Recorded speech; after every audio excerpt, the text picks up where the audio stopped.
بہت سے لوگ پوچھتے ہیں کہ اچھا کس پہ قربانی لازم ہے، کون قربانی کرے، اور پھر عموماً یہ بتایا جاتا ہے کہ جو صاحب نصاب ہے، جس پہ زکوٰۃ ہے، وہ قربانی کرے. لیکن ہم دیکھتے ہیں کہ اللہ کے رسول صلی اللہ علیہ وسلم تو کبھی بھی صاحب نصاب نہیں ہوئے. ان کے ہاں تو کبھی بھی اتنا مال جمع نہیں ہوا کہ آپ اس میں سے زکوٰۃ نکالیں یا کچھ اور. وہ تو جو آتا تھا دے ڈالتے تھے. اور یہاں تک حالت تھی تنگ دستی کی کہ حضرت عائشہ رضی اللہ تعالیٰ عنہا سے روایت ہے کہ جب سے آل محمد مدینہ میں آئے، یعنی آپ صلی اللہ علیہ وسلم کی فیملی جب سے مدینہ میں آئی، کبھی مسلسل 3 رات تک گندم کے آٹے کی روٹی سے سیر نہیں ہوئی، یہاں تک کہ آپ صلی اللہ علیہ وسلم وفات پا گئے. یعنی 3 دن بھی مسلسل روٹی نہیں پکی آپ کے گھر میں تھرو آؤٹ مدنی پیریڈ. پھر بھی آپ قربانیاں کرتے رہے. تو یہ قربانی پھر اصل میں کیا ہے؟ محبت کا اظہار ہے. اس کے لیے ضروری نہیں کہ آپ کے پاس اتنا سونا ہو یا اتنی چاندی ہو یا اتنا بزنس ہو یا اتنا بینک بیلنس ہو. بس آپ دیکھیں کر سکتے ہیں تو کر لیں. ایک قربانی بھی سارے گھر کی طرف سے کافی ہو جائے گی. لیکن محبت کے اظہار کے طور پر اللہ تعالیٰ نے خود جو طریقہ بتایا، کیونکہ آپ یعنی ویسے بھی محبت کے اظہار کے لیے تحفہ دیا جاتا ہے، لیکن جب آپ کو پتا چل جاتا ہے کہ فلاں شخص کو یہ چیز بہت پسند ہے تو آپ کی پھر کوشش کیا ہوتی ہے کہ میں وہ دوں جو اس کو پسند ہے.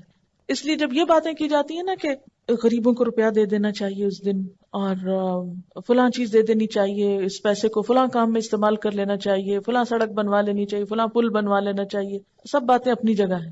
لیکن آج آپ کے محبوب کو پسند ہے کہ آپ ایک جانور قربان کریں.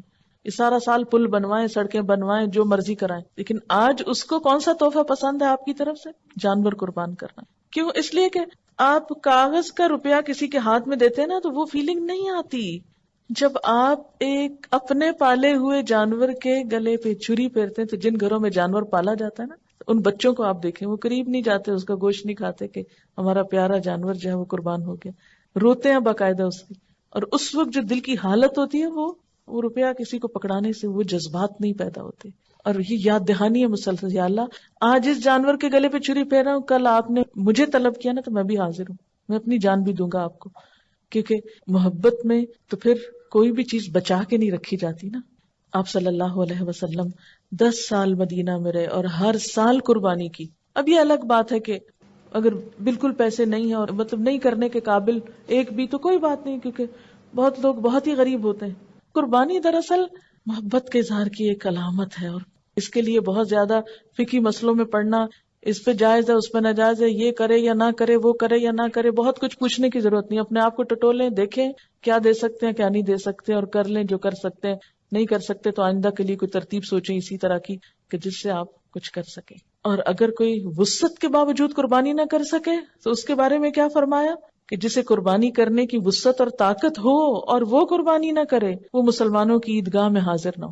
اب یہ ہے کہ بعض حالات واقعی ایسے ہوتے ہیں کہ انسان نہیں کر سکتا، کوئی جان بوجھ کے نہیں ایسے کرتا، ہمت نہیں ہے.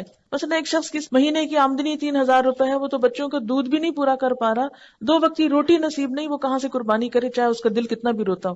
ایسا شخص کیا کرے؟ ایسے لوگوں کو بھی اللہ نے ثواب سے محروم نہیں رکھا. ایک آدمی نے حضور صلی اللہ علیہ وسلم سے عرض کیا کہ میرے پاس قربانی کے لیے تو کوئی جانور نہیں، لیکن میرے پاس دودھ دینے والا ایک جانور ہے، یعنی میرے گھر میں ایک مثلا گائے یا بکری وغیرہ ہے، اسی کو کر دوں؟ تو آپ نے فرمایا نہیں، اس کو نہیں کرو، کیونکہ اسلام جو ہے نا ایک اعتدال والا دین ہے، دوسروں پہ ان کی وسعت سے بڑھ کے بوجھ نہیں ڈالتا. آپ نے فرمایا نہیں، بلکہ تو عید کی نماز کے بعد اپنے بال، ناخن اور مونچھیں کٹوا اور اپنے پوشیدہ بال مونڈ لے، بس اللہ تعالیٰ کے نزدیک یہی تیری پوری قربانی ہے. اسی لیے ہمیں کیا حکم دیا گیا ہے کہ ذوالحج کا چاند نظر آنے کے بعد نہ ناخن کاٹے جائیں، نہ بال کاٹے جائیں، نہ ہی شیو کی جائے اور نہ ہی بال اکھاڑے جائیں. نو ویکسنگ، نو تھریڈنگ، نو پلکنگ. اور عید کی نماز کے بعد کیا کیا جائے؟ کیونکہ عام طور پر تو کیا ہوتا ہے، عید کی تیاری میں لوگ اپنے آپ کو سنوارتے بناتے ہیں، بچوں کے بال کٹوائے جاتے ہیں، حجامت کروائی جاتی ہے. لیکن اس عید کے موقع پر عید سے پہلے کچھ نہیں کرنا.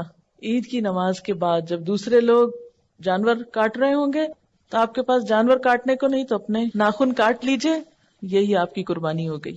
یعنی جس کے پاس وسعت نہیں، اور جس کے پاس وسعت ہے قربانی کرنا ہے، اس کے لیے بھی یہی حکم ہے. اور حاجی جو حج کرنے جا رہے ہوتے ہیں تو احرام کی حالت میں بھی ان بالوں کو، ناخنوں کو آپ ٹچ نہیں کر سکتے. تو اس طرح حج والے اور قربانی والے اور بغیر قربانی والے سب ایک چیز میں تو شریک ہو سکتے ہیں نا. یعنی اللہ تعالیٰ ہر ایک کو نیکی کا موقع دیتا ہے.